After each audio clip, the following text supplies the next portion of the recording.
So at this point, now that we've talked a little bit about ovulation, we'll talk a little bit about how we evaluate your pelvic anatomy and all your components here. Basically, we're going to look at evaluating the uterus and the fallopian tubes.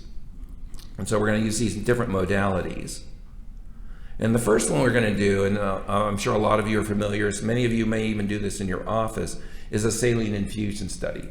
A saline infusion study is where we're going to put fluid in the uterus and then go ahead and separate the walls here. You know, we all draw this picture of the uterus with this big cavity, but their cavity really isn't even present in the normal state. The walls are collapsed together. And it's not until we put fluid in the uterus or there's a pregnancy that expands that cavity. So it's only a potential space.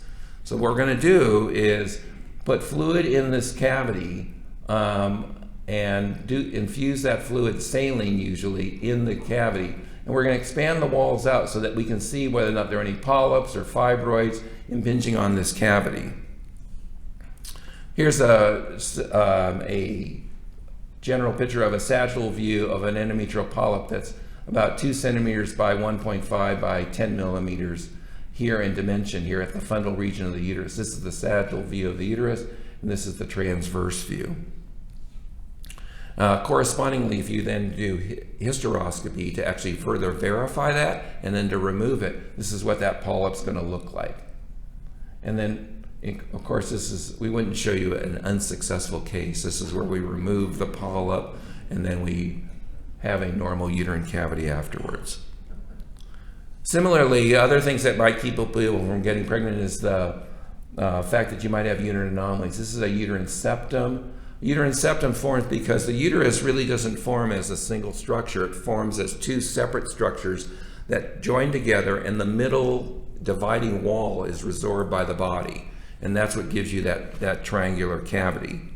But in some women, that fibrous dividing wall between the two original cavities is not resorbed, and therefore you get a fibrous longitudinal septum.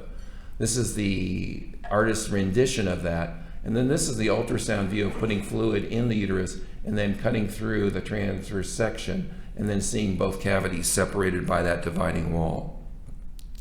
Again, we wouldn't show you a picture of a uterine septum that wasn't successfully removed, but this is at hysteroscopy. So that at hysteroscopy, this is what that uterine septum looks like. You enter into the uterine cavity, you see a dark area here, which is the depth of the right uterine horn. This is the depth of the left uterine horn. And then we're going to use stainless steel scissors to go ahead then and excise that. We're going to cut that septum back all the way to the fundus, and then again, this is the unified cavity.